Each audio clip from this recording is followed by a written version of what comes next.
नमस्कार, आदाब।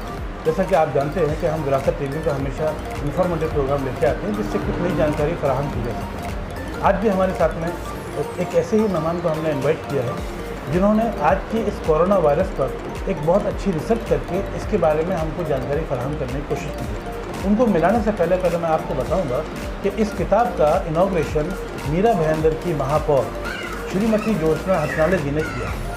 आइए उन्होंने क्या कहा इस बारे में हम पहले आपको दिखाते हैं।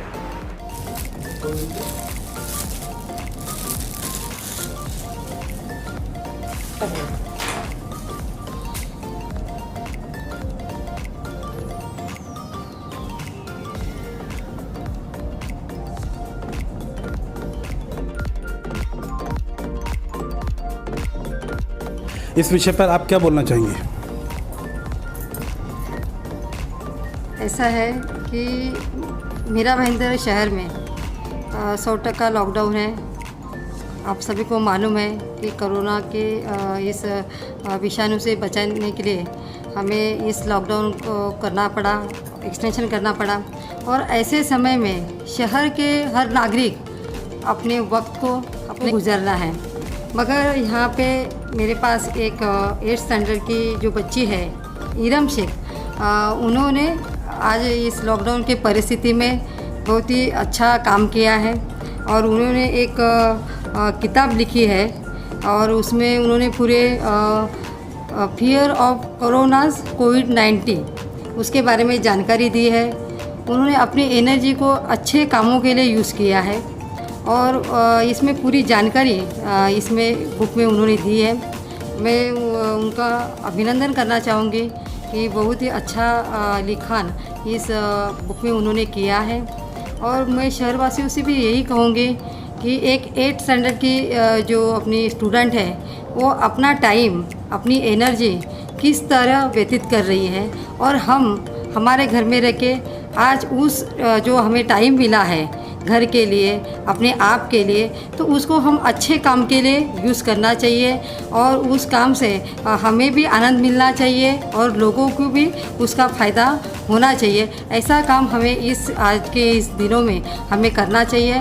मैं सभी शहरवासियों को कहूँगी कि हमें इस कोरोना विषाणु से बचना है तो हमें ये चेन को तोड़ना होगा और इस चेन तोड़ने के लिए आपने पूरा सहयोग हमारे लिए दिया है, इस शहर के लिए दिया है और आगे भी आप देते रहेंगे, ऐसी उम्मीद करती हूँ। आप अपना वैल्यूएबल टाइम यहाँ पे आई मेरा बुक इनॉग्रेट की। Thank you so much.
Madam ने लॉकडाउन के पीरियड में लोगों को सीख दी कि अपने घर में बैठकर अपनी एनर्जी को पॉजिटिव वे में लगाइए, वो बहुत अच्छी बात है। और हम भी यही कहना चाहेंगे कि हमको हमारी एनर्जी को बहुत ज़रूरी है कि घर में बैठ के बोर होकर, परेशान होकर, इधर उधर की बातें कर कर, टाइम वेस्ट कर कर अपना ही नुकसान करेंगे।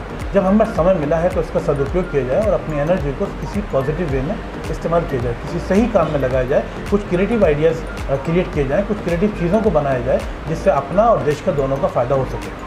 अब हम करेंगे इरम शेख से, जिन्होंने इस किताब को लिखा, कैसे लिखा, उन्होंने किस तरह से इस किताब को हम तक पहुँचाया, इसके बारे में हम जानेंगे। इरम, सबसे पहले आप ये बताइए कि इस वक्त सभी लोग घरों में बैठकर एंजॉय भी कर रहे हैं, कुछ लोग बोर हो रहे हैं, कुछ लोग फिल्म देख रहे हैं और कुछ लोग टिकटॉक बना रहे हैं। जिसको जो अच्छा लगता है वो अपने अपने तरीके से काम कर रहा है।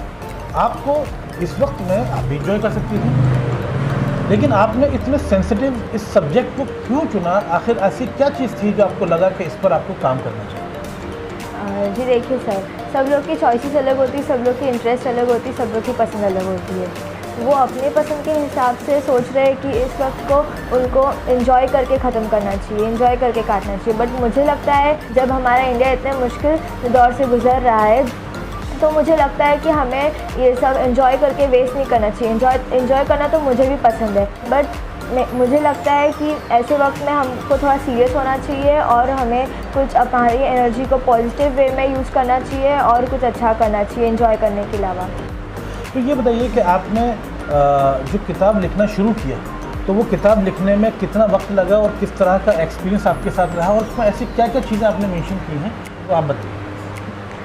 रिसर्च के दौरान मुझे पता चला कि कोरोना वायरस नया नहीं है, वो पहले भी आ चुका है। वो 2002 में आया था चाइना में, उसका नाम है MERS, middle east respiratory syndrome, और वो वापस से आया था 2012 में सऊदी अरेबिया में, उसका नाम है SARS, severe acute respiratory syndrome. अभी जो वायरस है हमारे देश में वो नोवल कोरोना वायरस है। ये ज़्यादा स्ट्रॉन्ग है बाकी के 2 कोरोना वायरस से और इसका ट्रांसमिशन बहुत रैपिड है, इसकी वजह से इसको कंट्रोल करना थोड़ा मुश्किल है। मैंने अपने बुक में ये भी लिखी हूँ, कैसे प्रिवेंशन के तरीके भी लिखी हूँ मैंने इसमें। जैसे कि अगर हम मास्क पहन रहे हैं तो इसका मतलब ये नहीं है कि हम पूरी तरीके से सेफ़ है। अगर हम मास्क पहन रहे हैं तो उसके साथ हमें एक हाइजीन भी मेंटेन करना चाहिए, हमें हैंड वॉश करना चाहिए, हमें पूरी कंप्लीट हाइजीन मेंटेन करेंगे जब भी हम पूरी तरीके से सेफ़ हो सकते हैं। मैंने इसमें WHO के एडवाइसेस भी लिखी हूँ कि ऐसे वक्त में उन्हें क्या करना चाहिए। WHO ने रेकमेंड किया है 5 ways to stay healthy. First है कि ईट हेल्दी। हमें जब हम हेल्दी खाना खाएंगे तब हमारा इम्यूनिटी सिस्टम अच्छा रहेगा, स्ट्रॉन्ग रहेगा, तब हम कोई भी वायरस, कोई भी डिजीज़ से फाइट कर सकते हैं। सेकेंड कि हमें ड्रिंक रिस्पॉन्सिबली, हमें अल्कोहल कंजम्पशन अवॉइड करना है और शुगरी ड्रिंक्स अवॉइड करने हैं। Third, don't smoke. अगर आप स्मोकिंग करते हैं तो प्लीज़ इस वक्त ना करें, क्योंकि स्मोकिंग से भी इम्यूनिटी सिस्टम लो होती है, जिसके कारण वायरस आपको अटैक कर सकता है। Fourth, exercise. WHO ने रेकमेंड किया है कि अगर आप एडल्ट हैं, बड़े हैं, तो आपको 30 मिनट्स अ डे एक्सरसाइज करना चाहिए, और अगर बच्चे हैं तो आपको 1 घंटा एक्सरसाइज करना चाहिए पूरे दिन में। Fifth, keep a healthy mind. इस ऐसे क्राइसिस के टाइम पे घबराना, स्ट्रेस होना ये कॉमन है लोगों के लिए, पर हमें ये सब से बचने के लिए अपने फ्रेंड्स से, फैमिली से बात करना चाहिए, नेबर से बात करना चाहिए, कि बात करने से हमें अच्छा भी फील होगा और साथ में उन्हें भी अच्छा फील होगा। और अगर आपको न्यूज़ देखने की आदत है, मतलब आप दिन में हर वक्त नॉर्मली न्यूज़ ही देख रहे हैं और इससे आप एंग्शियस ज़्यादा हो रहे हैं, तो प्लीज़ आप दिन में अगर न्यूज़ देखना है तो एक ही बार देखिए। ज़्यादा न्यूज़ देखने से फिर वो आपके लिए स्ट्रेस ज़्यादा करेगा, तो फिर वो ऐसे टाइम पे अच्छा नहीं होता है। तो प्लीज़ न्यूज़ ज़्यादा नहीं देखिए। मैं इस किताब के ज़रिए से हमारे भारत के प्रधानमंत्री मिस्टर नरेंद्र मोदी जी को थैंक्स बोलना चाहती हूँ, हमारे महाराष्ट्र के CM मिस्टर उद्धव ठाकरे जी को थैंक्स बोलना चाहती हूँ, हमारे MP, दोनों MLAs और मेयर और कमिश्नर सभी को थैंक्स बोलना चाहती हूँ जो हमें एडवाइस दे रहे हैं। साथ में मैं हमारे पुलिस डिपार्टमेंट और मेडिकल टीम, उन सभी को थैंक्स बोलना चाहती हूँ जो बाहर निकल के अपनी जान दाव पे डाल के हमें सुविधा देने के लिए अपनी जान पे खेलकर काम कर रहे हैं। मैं उन सभी को थैंक्स बोलना चाहती हूँ और मैं आप सभी से अपील करती हूँ कि लॉकडाउन के दौरान घर पे रहे, सेफ रहे, सुरक्षित रहे। Thank you. तो देखो, इरम शेख ने कितनी खूबसूरती से अपनी जर्नी, अपने एक्सपीरियंस को हमारे साथ शेयर किया और आप सब लोगों के लिए एक अच्छा मैसेज भी दिया कि हम सबको लॉकडाउन के दौरान घर में रहना चाहिए। यही हमारे और आपकी सेफ्टी के लिए बहुत ज़रूरी है। आप घर में रहेंगे, सुरक्षित रहेंगे, जान सुरक्षित रहेगी तो देश सुरक्षित रहेगा। ये सब चीज़ें बहुत ज़रूरी हैं। आप भी घर में रहें, हम भी घर में रहें, सुरक्षित रहें, सेफ्टी बहुत ज़रूरी है। आप देख रहे हैं विरासत टीवी, देखते रहिए, आपकी पसंद। Thank you so much.